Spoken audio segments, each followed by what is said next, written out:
मैं गाँव से हूँ। हाँ। गाँव में अभी ये मच्छी का फार्मिंग चल रहा है। मच्छी का, मधुमक्खी का? मधुमक्खी का। कौन सी मक्खी है? जो लास्ट वाली दिख रही है वो बक्से वाला बक्से। ये बक्से? हाँ ये छोटे हाँ बक्से छोटे। वाले? हाँ।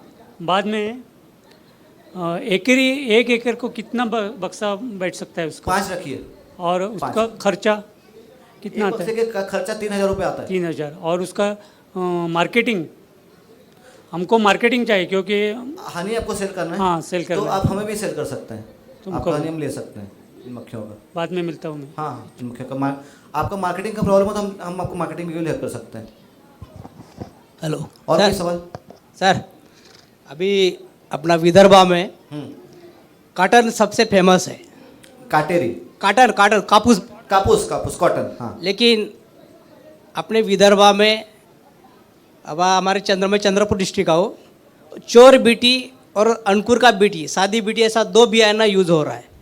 चोर बीटी के कारण हमारा जो किसान है ज़्यादा फसल होगा और अपना खेती का जो घास मर जाता है। जो चोर बीटी लगाने से पेड़ नहीं मरता कपास का, लेकिन वो कचरा वगैरह वो मर जाता। लेकिन कचरा को भी बहुत सारा फूल वगैरह आता है, उसके ऊपर भी ये रह सकता है किसका? हाँ। तो जो भी कचरा है या फूल है, हाँ। इनफैक्ट आपका जो कांग्रेस गवत रहता है ना, उसके ऊपर भी मक्खियाँ काम करती है। नहीं, तो, खेत तो उन मक्खियों को भी मतलब कोई भी फूल हो उसको निकालना नहीं चाहिए, क्योंकि मक्खियाँ उस पर टिकती हैं, काम करती हैं। लेकिन आज जो अपन जो किसान लोग वो 2 बीटी का उपयोग करके तो वो अभी जो घास अपन ख़त्म कर रहे हैं उसके लिए कोई शासन का तो कुछ प्रोटेक्शन नहीं है। तो उसके बारे में ये हुआ। अब मेरे कम इसमें मैं आपका टाइम लेता। अभी चंद्रपुर डिस्ट्रिक्ट में जो रान डुक्कर करके वो खेतों में ज़्यादा फैल रहा है, उसके लिए तो कोई इलाज नहीं है। लेकिन उस टाइप का जब हंगामा होता है रान डुक्कर का, तो हमारा खेतों में, मैं पिछले हफ्ते में मैं मेरे खेतों में, मैं नागपुर में रहता, लेकिन हर 15 दिन में मेरे चंद्रपुर डिस्ट्रिक्ट में जाता हूँ। उस टाइम मेरे खेतों में मैं कोई ऐसे ही 10-15 ऐसे ही नेचुरल वो मधुमक्खी का पोड़ा तैयार हुआ था। लेकिन आज जाता है तो डुक्कर ने पूरा खा डाला। छत्ता खा लिया? मैं पेड़ को हिला डाला ना। पेड़ को हिला डाला। इस टाइप का कंडीशन है। तो उसके लिए क्या करेंगे हम लोग? तो कौन सी मक्खियाँ, बड़ी मक्खी, छोटी नहीं, छोटी मक्खी। छोटी मक्खियाँ होंगी, जी। पेड़ के ऊपर लगे होंगे। नहीं, कपास को पेड़ को ही लगा हुआ था। अच्छा, कपास के ऊपर पेड़ लगा था, उस पर छत्ता लगा हुआ था? जी। उसको जैसे मैंने कहा कि आप रिलोकेट कर सकते हैं अगर आपको छत्ता दिख गया वहाँ पे। नहीं सर, अभी मैं 10-15 दिन के अंदर गया था तो 10-15 पोड़े दिखता था। अभी एक भी नहीं, वो डुक्कर के कारण। डुक्कर भगाने के लिए क्या है हमारे इलाज है सर कुछ के लिए? डुक्कर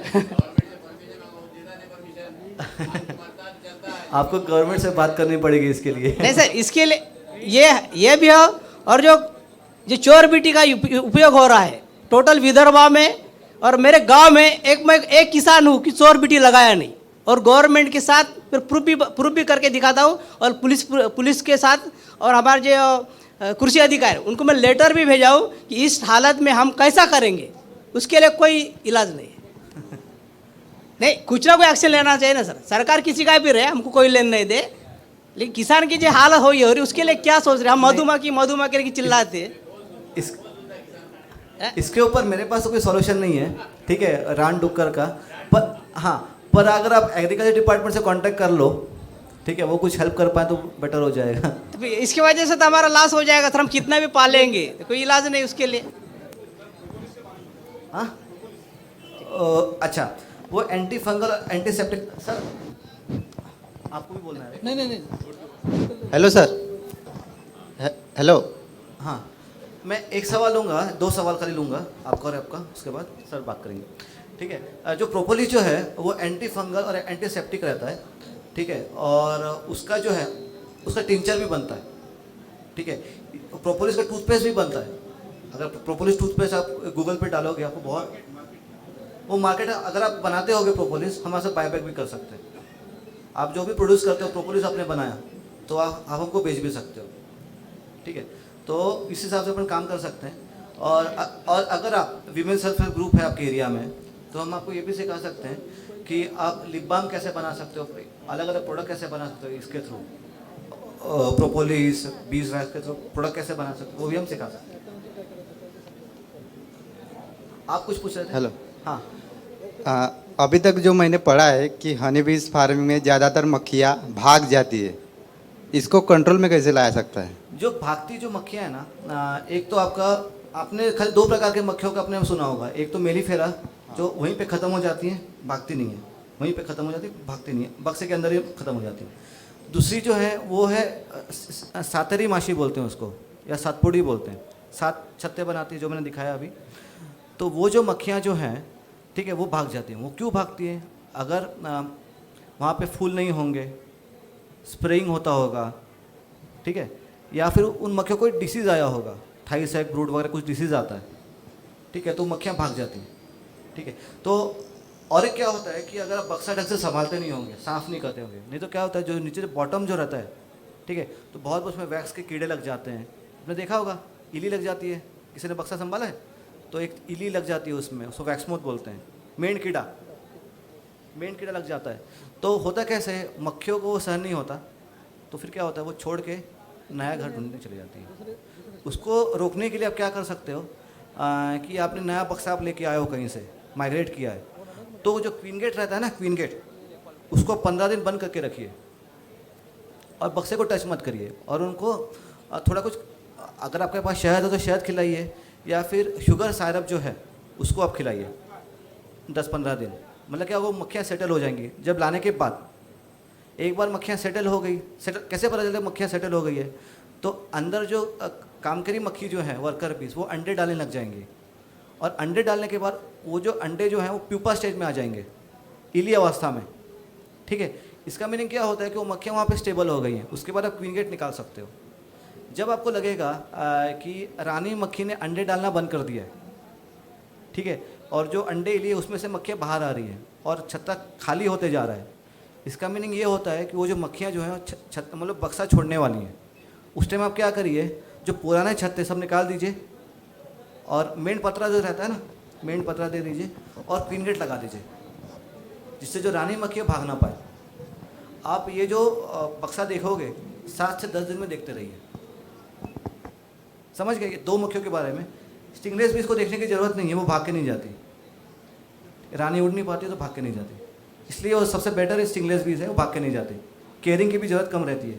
बाकी के मक्खियों में आपको 7 से 10 दिन में बक्सा ओपन करके देखना पड़ता है, कुछ कीड़े तो नहीं लगे हैं, साफ सफाई है कि नहीं है, समझ रहे हैं, और माइग्रेट करना पड़ता है बहुत बार, ठीक है। हेलो हेलो, एक मिनट सर, एकड़ में 5 बक्से लगाना है, तो 5 बक्से से कितना उत्पादन मिलेगा? आपका खेती का जो प्रोडक्शन जो है ऑलमोस्ट 40% तक बढ़ ज़्यादा भी बढ़ सकता है आपका। कुछ ये मतलब खेतों में बहुत ज़्यादा प्रोडक्शन मिलता है, डिपेंड करता है कौन सा क्रॉप्स है, कौन सा उत्पन्न आप ले रहे हो, ठीक है। तो ऐसे माना जाता है कि आप 5 बक्से रखिए। ऐसा भी नहीं बहुत ज़्यादा आपने बक्से रख दिए और मक्खियों को खाने को कुछ नहीं है, ऐसा भी हो सकता है, मतलब भूखे भी मर सकती है मक्खियाँ, ठीक है। इसलिए ज़्यादा मक्खियाँ भी नहीं रखनी है। सो 3 से 5 बक्से के बीच आप मक्खियाँ रख सकते हो। Sir, I have a question. अगर हमें शहद बनाना हमारी कोई प्रायोरिटी नहीं है, बस फसल को ठीक तरीके से फल आए, यही है, तो क्या कम मक्खियों से काम चल सकता है? हाँ, आप एक काम करिए, आप 1 या 2 बक्से रख के देखिए, और आपके पास पुराना डेटा तो होगा, आपने कितना प्रोडक्शन लिया था पिछले साल, इस साल आप बक्सा रखने के बाद प्रोडक्शन देखिए, ठीक है। आपको समझ में आ जाएगा कि कितना प्रोडक्शन आपका बढ़ा है उसी एरिया से। अच्छा, समझ गए?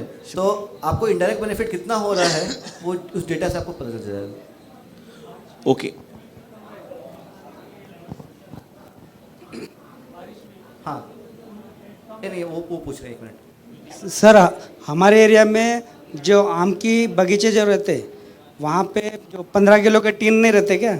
हाँ। जैसे अभी जब बाढ़ आता है उस टाइम पे लोग लटका देते ऊपर में, हाँ। झाड़ों पे रख देते, हाँ तो ऑटोमेटिक नेचुरल वहाँ पे भी मक्खियाँ आके नहीं क्या, हाँ शहद के छत्ते लगा देती हैं, हाँ हाँ। और फिर बाद में निकाल लो, अच्छा शहद निकल जाता है उसमें। अच्छा एक पीपे पे 15-15 किलो तक का शहद बन जाता है सर, अच्छा। फ्री में सर। अच्छा, हाँ सर, ठीक है, उल्टा धन्यवाद आप सभी का। तो छेदे करके ठीक है, आपके कोई सवाल होंगे तो आप मुझे बाहर पूछ सकते हैं, ठीक है। Thank you so much. हे जे आपण जे बाग जे आहे नॅचरल नाही, आर्टिफिशियल आहे, पण ते नेमकं कोणतं लाकूड वापरायचं आपण जर आपण घरी? हा लाकूड, हो हा लाकूड तुम्ही सागाचा वापरू शकता, हा. साग किंवा सिसम. कारण या पेटीमध्ये माशा जवळजवळ 30 ते 40 वर्ष राहतात. अच्छा. ठीक आहे. आणि बऱ्याचदा कसं होतं, हा जो लाकूड आहे पावसात भिजतो आणि बाकीचे जे लाकूड आहे ते कुजू शकतात, पण साग आणि सिसमचा जो लाकूड आहे तो कुजत नाही सहसा. ठीक आहे. तर म्हणून चांगल्या प्रतीचं लाकूड वापरा आणखी मग माशा हात राहतील. कारण या ज्या माश्या पळून जात नाहीत म्हणून तुम्ही ठेवू शकता.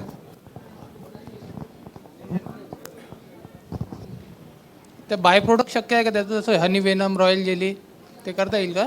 या माशांमधून शक्य नाही आहे. या माशांमध्ये तुम्हाला रॉयल जेली काढता येणार नाही, कारण फारच कमी प्रमाणात मिळतं. याच्यातून प्रोपोलिस निघतो, हनी निघतो. आणि हनी वेनम, हां, हनी वेनम, बी वेनम, या माशामध्ये वेनम निघत नाही. तुम्हाला समजा वेनम काढायचं असेल किंवा रॉयल जेली काढायची असेल तर ती वेगळी माशी आहे, त्याला ॲपिस मेलिफेरा म्हणतात, जी मी सांगितली ना इटालियन माशी. त्या माशांमध्ये तुम्ही रॉयल जेली काढू शकता, बी वेनम काढू शकता. आणि याच्यामध्ये कुठले कुठले ऑप्शन आहे मग बाय प्रोडक्टसाठी हनी वेनम? ह्याच्यामधून या माशींमधून आपल्याला हनी मिळू शकतं आणि प्रोपोलिस मिळू शकतं. या 2 गोष्टी मिळू शकतात आणि परागीभवन होऊ शकतं. या 3 गोष्टी या पेटीमधून या माशांमधून होऊ शकतं. मेलिफेरामधून तुम्हाला प्रोपोलिस मिळू शकतं, मध मिळू शकतं, मेड मिळू शकतं आणि रॉयल जेली मिळू शकते आणि विषसुद्धा मिळू शकतं, बी वेनमसुद्धा मिळू शकतं. या माशांमध्ये कमी प्रमाणात मिळतं पण प्रचंड औषधे मिळतं आणि रेट जास्त मिळतो या माशांमधून. आणि मेलिफेरामधून जास्त मिळतं पण रेट कमी मिळतो. असंच आहे, क्वालिटी वर्सेस क्वांटिटी. हॅलो.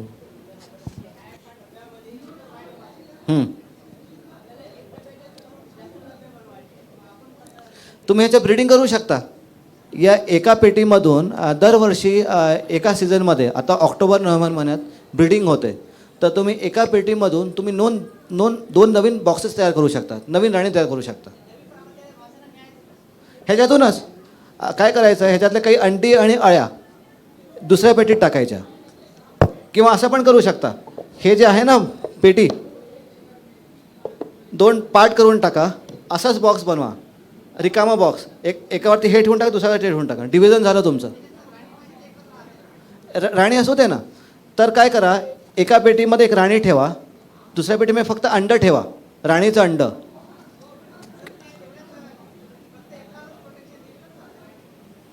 एका पेटीमध्ये तुम्ही बघितलं अंडं थोडं मोठं असतं राणीचं.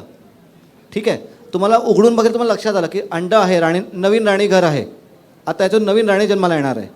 तर तुम्ही काय करू शकता, एका पेटीमध्ये तुम्ही फक्त जुनी राणी ठेवा, दुसऱ्या पेटीमध्ये तुम्ही काय करा, अंडं फक्त नवीन अंडं ज्यातून नवीन राणी जन्माला येणार आहे ते ठेवा. आलं लक्षात? आणि काही अंडी इथे ठेवा, काही थोडं मध इथे ठेवा. एक अंडं ठेवलं तर यातून एक अंडं ठेवलं ना, त्यातून एकच राणी जन्माला येईल. समजा 2 अंडी असतील, एका पेटीमध्ये 2-3 अंडी असतील, तर तुम्ही 2-3 नवीन राणी तयार करू शकता वेगवेगळ्या पेटीत. 2-3 राहतात, 2-3 राहतात. जास्त पण राहू शकतात. तर तुमच्या एरियामध्ये फ्लावरिंग जास्त असेल तर जास्त पण अंडी टाकू शकतात. सर आणि डिव्हिजन घेणं फार सोपं आहे याच्यातलं.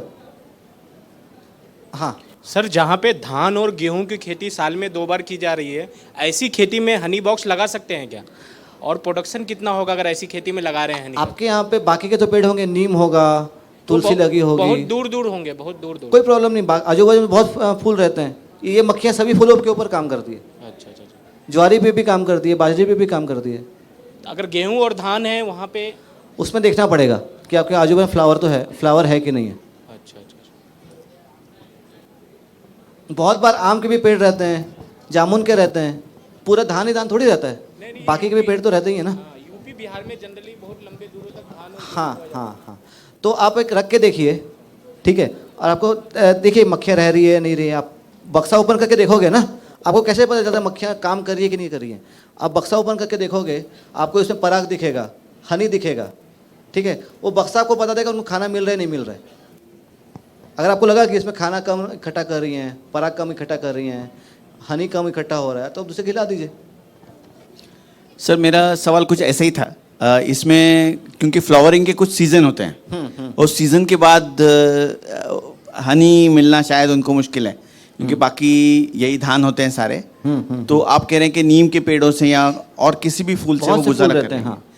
ठीक है, तो और दूसरा सवाल ये है कि जिस तरह खेतों में वो कैसे कॉन्ट्रैक्ट बेसिस पर बकरियां वगैरह लगा के बिठाते हैं, इस तरह कोई लोग कॉन्ट्रैक्ट करके इसके डब्बे रख सकते हैं? मैं वही आपको बताया कि जो माइग्रेशन करते हैं बक्से का, आप बक्से करके आप लोगों को आप रेंट पे दे सकते हैं। आप जहाँ जहाँ पे खेत है लगे हैं वहाँ पे खाली बक्से रख दीजिए, आप उस फार्मर से या कि किसान से रेंट लीजिए बक्से रखने का। आपको कोई ऐसे लोग मालूम है? क्योंकि हमारे हाँ, यहाँ हाँ, बहुत ज़रूरत है इस हैं तो हम रख सकते हैं। और आप प्रयोग भी कर सकते हैं कि कौन से जैसे मिर्ची पे आपने रखा हुआ है या अनार पे रखा हुआ है या मौसम्बी पे रखा हुआ है, कोई भी क्रॉप्स है उस पर रखिए। और आप फार्मर का डेटा ले लीजिए, पिछले साल उन्होंने कितना इकट्ठा किया था, इस साल कितना इकट्ठा किया, समझ रहे हैं? तो इससे आपको डेटा भी मिलेगा, आपका पेपर भी पब्लिश हो सकता है। ठीक है, आपको कितना प्रोडक्शन मिला, आपके बक्से ही आपको उत्तर दे देंगे, मैं उत्तर देने से अच्छा है। और जब आप बक्से रखोगे आप उसका रेंट भी लीजिए, शहद भी है। और शहद कम निकालिए, शहद निकालिए ही मत, क्योंकि आपको रेंट से बक्से रखने से आपको रेंट मिल जाता है। क्योंकि हनी क्यों इकट्ठा करती है, बहुत लोगों को ये भी पता नहीं है। मधुमक्खी शहद इसलिए इकट्ठा करती है क्योंकि जब फ्लावरिंग सीजन नहीं रहता है, जैसे बारिश में फ्लावरिंग सीजन नहीं रहता है, उस टाइम पे खाने के लिए मक्खियाँ शहद इकट्ठा करती हैं। गर्मी में बहुत शहद इकट्ठा करती हैं और बारिश में खा लेती हैं, इसलिए वो शहद इकट्ठा करती हैं। बहुत लोगों को लगता है कि शहद इंसानों के लिए इकट्ठा करती है, वैसा नहीं है, खुद के लिए इकट्ठा करती है। जैसे आपने बोली स्टिंगलेस है, इसका हनी बहुत महंगा में बिकता है, ठीक है? उनको आप दे दीजिए। चलिए, जैसे आपने बोला कि स्टिंगलेस है तो उसका हनी भी महंगा बिकता है, तो उन्होंने जो हनी कलेक्ट किया वो अगर हम निकाल लिए और हमको लगा कि वहाँ पे हनी कम है, तो उसमें जैसा शुगर सिरप डाल दे या फिर गुड़ का पानी डाल दे, तो वो भी हो सकता है क्या? उनको बक्से में मत डालिए, बाहर खाली कटोरी में दे दीजिए। बाहर अंदर मत डालिए, समझ रहे हैं? और शहद पूरा मत निकालिए, सिर्फ 50% निकाल के 50% हाँ, बाकी उनके लिए रखिए। हाँ, ठीक है। क्योंकि कैसे होगा, आपने मुर्गी की कहानी सुनी होगी, सोने देने वाली मुर्गी के काट डालोगे तो अंडे कहाँ से मिलेंगे सोने के? सर, अभी टाइमिंग हो गया है, 1 बज गया है ना? कोई वन फाइनल क्वेश्चन पूछें आपसे? हाँ, एक सवाल करें। हाँ, तो ये मधुमक्खियाँ बीमार हो जाती है क्या? उनको दूसरे इन्फेक्शन हो जाते हैं क्या? बहुत से डिसीजेज रहते हैं, उसका ट्रीटमेंट भी रहता है। या उनको खाने वाले कीड़े दूसरे, जैसे कि फंगस हो, ये हो, ऐसे फंगस हो गए, कुछ लग जाते हैं, ठीक है? कुछ दवाइयाँ उसकी दवाइयाँ भी रहती है, तो अगर आप फोटो भेजोगे उससे पता चल जाता है कौन सा है। ठीक है, अभी तो बेसिक नॉलेज है ये, ठीक है? तो डिसीजेस का तो बाद में आएगा, ठीक है? तो इस टाइप से कर सकते हैं। आप फोटो भेज दोगे, व्हाट्सअप तो अभी बहुत चल रहा है, तो व्हाट्सअप पे आप फोटो भी भेज दोगे तो समझ में आ जाता है कौन से डिसीजेज हैं, ठीक है? Thank you. अगर आपके कोई सवाल होंगे तो हमारा जो नंबर है उस पर आप पूछ सकते हैं, ठीक है? Thank you so much. याच्यानंतर कृषी व वित्त पुरवठा याच्याबद्दल जी माहिती देणार आहे ते 1:30 वाजता सुरू होणार आहे. तरी आपण परत या कार्यशाळेत यायचं प्लीज. थँक्यू. Thank you sir. 2019 यासाठी कृषी व वित्त पुरवठा या ज्या वित्त पुरवठ्याबाबतीत ज्या शेतकऱ्यांसाठी जे काही योजना आहेत आणि ते आपल्याला नाबार्ड हे जी बँक आहे आणि दुसरी SBI यांच्याकडून जे आपल्याला मार्गदर्शन देणार आहेत त्या पहिले आहेत श्रीमती मैथिली कोवे. ते आपल्याला नाबार्ड कोणत्या कोणत्या योजना देतात कशा कशा आहेत ते आपल्याला सविस्तर माहिती सांगतील. तरी प्लीज मॅडम प्लीज. नमस्कार. संख्या बघून जरा चालू करायला हेच वाटत आहे, कारण आपल्या योजना जास्तीत जास्त लोकांपर्यंत पोचाव्या ही नेहमीच आमची प्रयत्न आमचे असतात. तर तरीही आपणा सर्वांना नमस्कार करते. मी श्रीमती मैथिली कोवे, नबार्ड या संस्थेची जिल्हा विकास अधिकारी म्हणून नागपूर जिल्ह्यासाठी काम करते. आमच्याकडे जिल्हा ऑफिसेसमध्ये वन मॅन शो असतो, म्हणजे पूर्ण जिल्हा एकाच व्यक्तीने सांभाळायचा असतो. तर त्या संदर्भात नबार्डची मी एकमेव अधिकारी नागपूर जिल्ह्यात सध्या कार्यरत आहे. तर नबार्ड तुम्ही ऐकलंच असेल आहे, राष्ट्रीय कृषी आणि ग्रामीण विकास बँक हे पूर्ण नाव आहे. त्याला शॉर्टमध्ये आपण नाबार्ड म्हणतो आणि नाबार्डच सर्वत्र फेमस आहे असं दिसतं. तर राष्ट्रीय कृषी आणि ग्रामीण विकास बँक म्हणजे यात कृषीचाही समावेश आहे आणि ग्रामीण विकासाचा देखील समावेश आहे. तर हे कार्य नाबार्ड कसं करतं? कारण ग्रामीण विकास म्हटलं की देशाचा जवळपास 70% भाग त्यातला ह्युमन पॉवर आणि रिसोर्सेस हे शामिल असतात.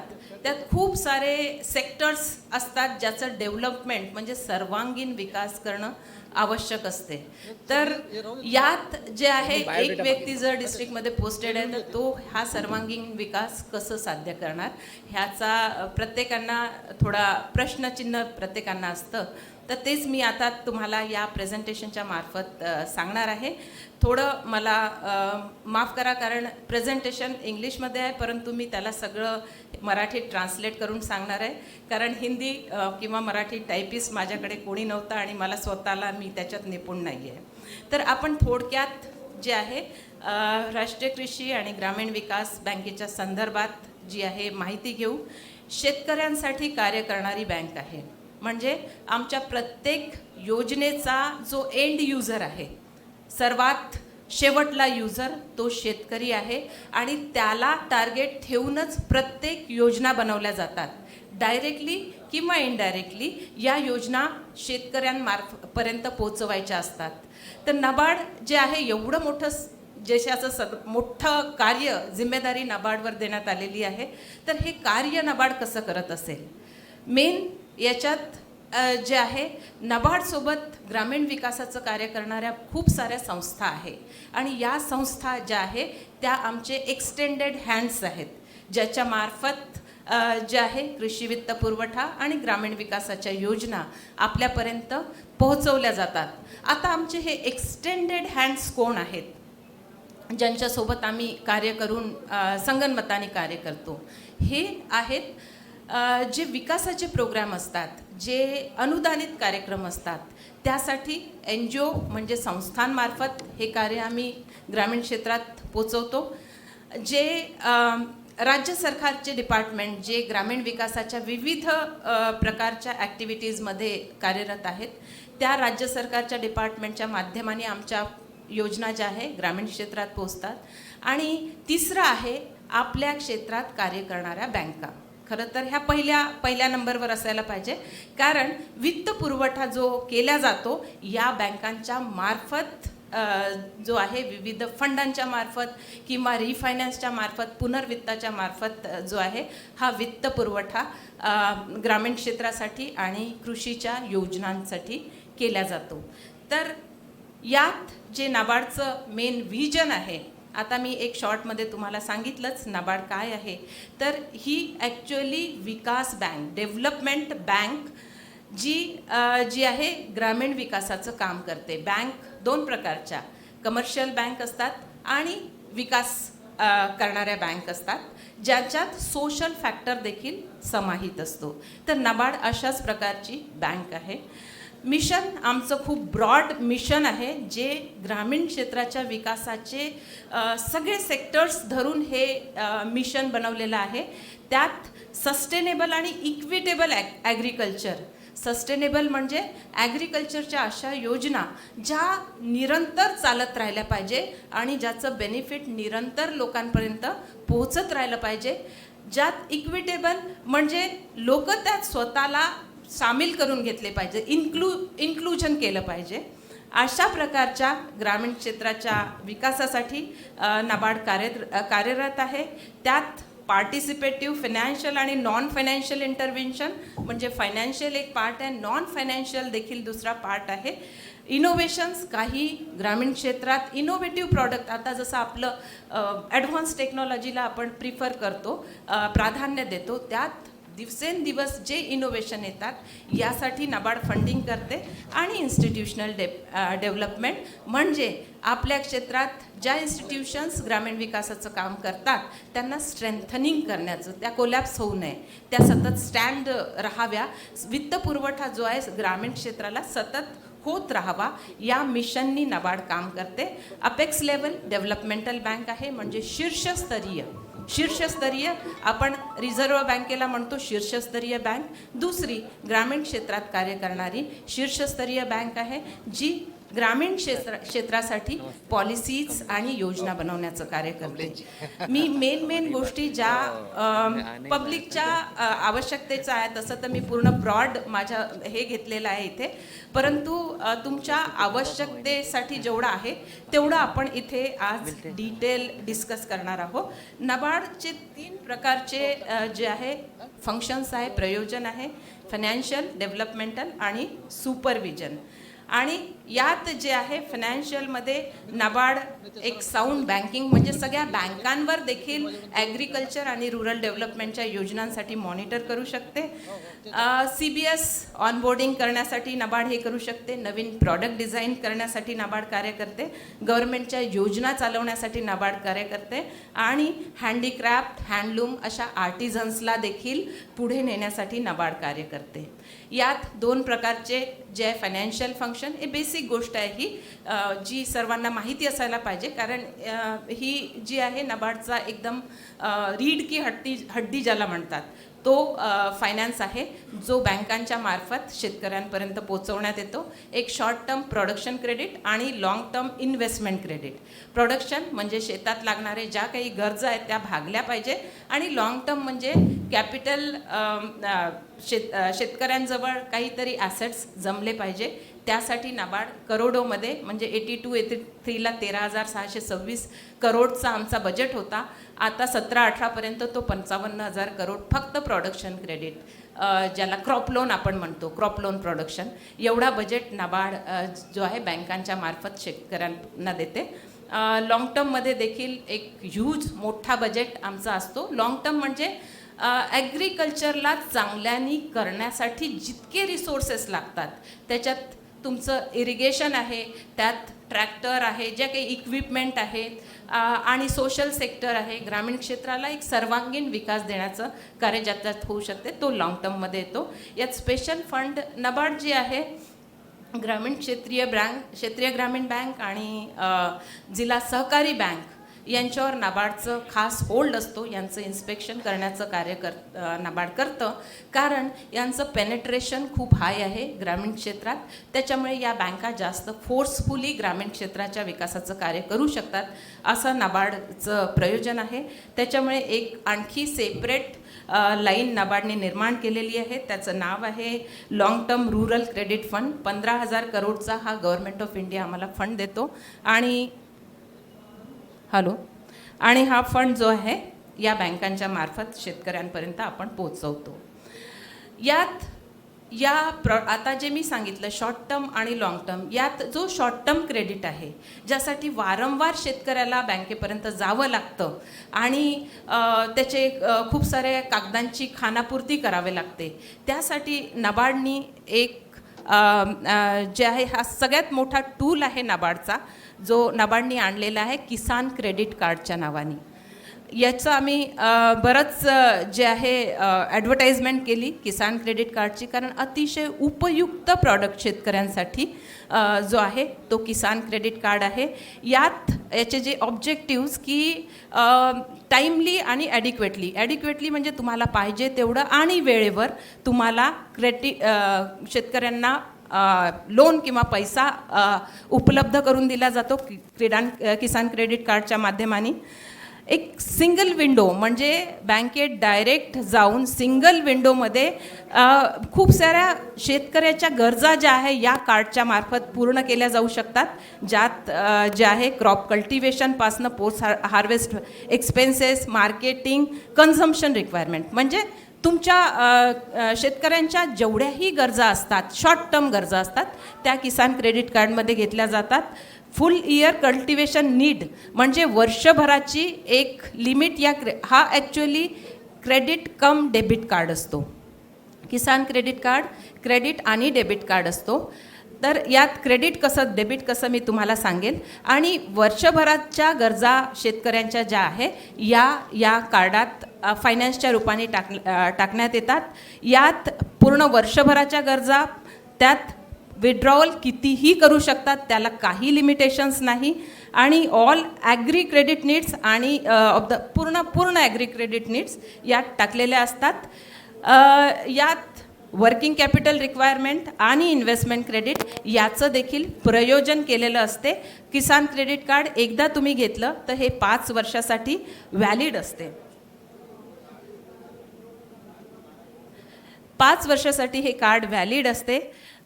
याच्यात जो पैसा टाकला जातो तो कशा प्रकारे त्याचं ॲसेसमेंट केल्या जाते हे तुम्ही जाणून घेणं खूप आवश्यक आहे. एक स्केल ऑफ फायनान्स असतो, म्हणजे ज्या प्रत्येक पिकाला लागणारा फायनान्स याला किती फायनान्स करायचा याचं एक इंडिकेटिव्ह कॉस्ट ठरवली जाते. जिल्हा सहकारी बँकेत याची मीटिंग होते आणि हा स्केल ऑफ फायनान्स प्रत्येक पिकासाठी आणि प्रत्येक प्रदेशासाठी वेगवेगळा, म्हणजे नागपूर जिल्ह्यासाठी वेगळा, बाकी जिल्ह्यासाठी वेगळा, असा त्यांच्या ज्या भौगोलिक कंडिशन्स आहेत त्याच्यानुसार हा डिसाईड केला जातो. तो पूर्ण या कार्डमध्ये टाकला जातो. प्लस त्यात 10% जो आहे तो तुम्ही एकदा पीक निघालं की पोस्ट हार्वेस्ट, हाऊसहोल्ड तुमच्या गरजा असेल ते, आणि 20% तुमच्या जे शेतात काही इक्विपमेंट असेल, ट्रॅक्टर असेल, काहीही साधनांनी तुम्ही कार्य करत असाल त्याचं मेंटेनन्स म्हणून हा ओव्हरऑल जो आहे कॅल्क्युलेशन केला जातो आणि हा पैसा जो आहे या किसान क्रेडिट कार्डद्वारे त्या कार्डात टाकला असतो. तर यात जे आहे तुम्हाला वारंवार बँकेत जाऊन परस्पर डॉक्युमेंट सबमिट करण्याची गरज नाही, काही एकदा तुम्ही हा कार्ड घेतला की त्या कार्डाच्या मार्फत तुम्ही एनी टाईम तुमच्या गरजा पूर्ण होऊ शकतात. तर हा अतिशय उपयुक्त कार्ड जो आहे हा किसान क्रेडिट कार्ड आहे. आमचं ॲक्च्युली रिक्वेस्ट नबार्डचं हे असतं की या किसान क्रेडिट कार्डला प्रत्येक शेतकऱ्यांजवळ हा कार्ड असावा, म्हणजे ज्या इफेक्टिव्ह तुम्ही जे आहे प्रोडक्शन तुम्ही तुमच्या शेतात करू शकता आणि कुठेच काय आहे तुमचं एंड टू एंड जे आहे नबार्डनी सोय करण्याची व्यवस्था केलेली आहे, तर तशा गरजा आपल्या पूर्ण होऊ शकतात. तर अशा प्रकारे किसान क्रेडिट कार्ड हा मुख्य टूल आहे ॲग्रिकल्चर फायनान्सचा. शॉर्ट टर्म म्हणजे डायरेक्ट फायनान्स सोडून, क्रॉप लोन सोडून हा जो आहे या कार्डाच्या मार्फत शेतकऱ्यांना एक ज्या सुविधा उपलब्ध करून देण्यात आलेली आहे. आता त्यात डेव्हलपमेंट या वर्षाचे ते मी सांगणार आहे. किसान क्रेडिट कार्डमध्ये या वर्षाचे डेव्हलपमेंट काय झालेले आहे. आता आपल्याला माहीत आहे गव्हर्मेंटनी आपल्याला टार्गेट काय झालं गव्हर्मेंटनी आपल्याला टार्गेट दिलेलं आहे की डबलिंग ऑफ फार्मर्स इन्कम, म्हणजे शेतकऱ्यांचं उत्पन्न जे आहे आपल्याला त्यात दुपटीने वाढ करवायची आहे. त्यात ज्या विविध योजनांच्या मार्फत किंवा सगळं फोकस बेस्ड आपल्याला शेतकऱ्यांना सगळ्या सुविधा देऊन. तर यामुळे यावर्षी किसान क्रेडिट कार्डमध्ये गव्हर्मेंटनी एक ॲडिशन केलेलं आहे की या कार्डात जे मी पहिल्यांदा सांगितलं प्रोडक्शन क्रेडिटच्या व्यतिरिक्त working capital requirement for dairy, poultry, fishery and गोट फार्मिंग. सपोज कुठल्या फार्मरजवळ 2 शेळ्या असतील आहे किंवा पोल्ट्रीचं युनिट असेल आहे, त्यासाठी लागणारा 12 महिन्याचं वर्किंग कॅपिटल जे आहे आता आपण या क्रॉप लोन मार्फत उपलब्ध करून देणार आहोत. तर ही आता लेटेस्ट डेव्हलपमेंट आहे आणि बऱ्याच लोकांपर्यंत न पोहोचलेली बाब आहे. तुम्ही इथे जितके उपस्थित आहात तुम्हा सर्वांना माझी विनंती आहे की अतिशय फायदेशीर ही गोष्ट जी आहे गव्हर्मेंटनी क्रॉप लोनमध्ये ॲड केलेली आहे.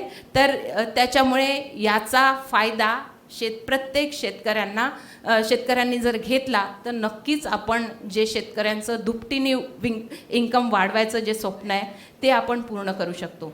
यात जे आहे आम्ही एक स्पेशल मीटिंग घेऊन आता यात गाईमध्ये आणि शेळ्यांमध्ये हे कशा प्रकारचं फायनान्स आपल्याला उपलब्ध राहणार आहे याचं कॅल्क्युलेशन केलेलं आहे.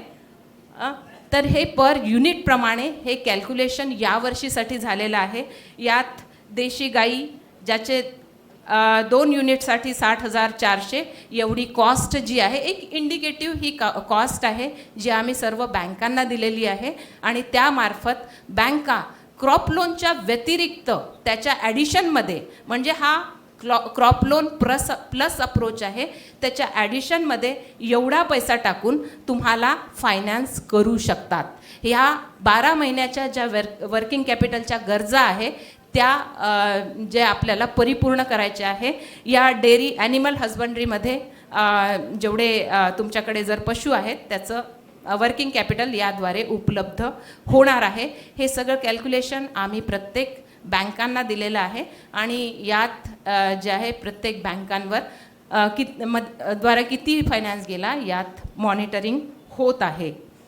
नबार्ड यावर मॉनिटरिंग करत आहे. या व्यतिरिक्त नबार्ड जे आहे शेतकऱ्यांसाठी डायरेक्ट नाही पण इनडायरेक्ट जे फंड नबार्डकडे ठेवलेले आहेत ज्याद्वारे लॉंग टर्म इन्फ्रास्ट्रक्चर आपण क्रिएट करू शकतो. म्हणजे आता बघा ग्रामीण क्षेत्राचा विकास म्हटला की व्यक्तीबरोबर त्याचे पूर्ण रिसोर्सेस आहे, त्याला मिळणाऱ्या त्याच्या फॅमिलीला मिळणारे लाभ आहे, शिक्षण आहे, मेडिकलच्या सोयी आहेत, इरिगेशनच्या सोयी आहे. हे सगळं खूप मोठा सेक्टर आहे. जर प्रोडक्शन झालं तर त्याचे स्टोरेज आहे. हे सगळं आम्हाला डेव्हलप करायचं आहे. त्यासाठी गव्हर्नमेंट ऑफ इंडिया काय करतं, काही फंड जनरेट करतं आणि ते नबार्डकडे ठेवतं आणि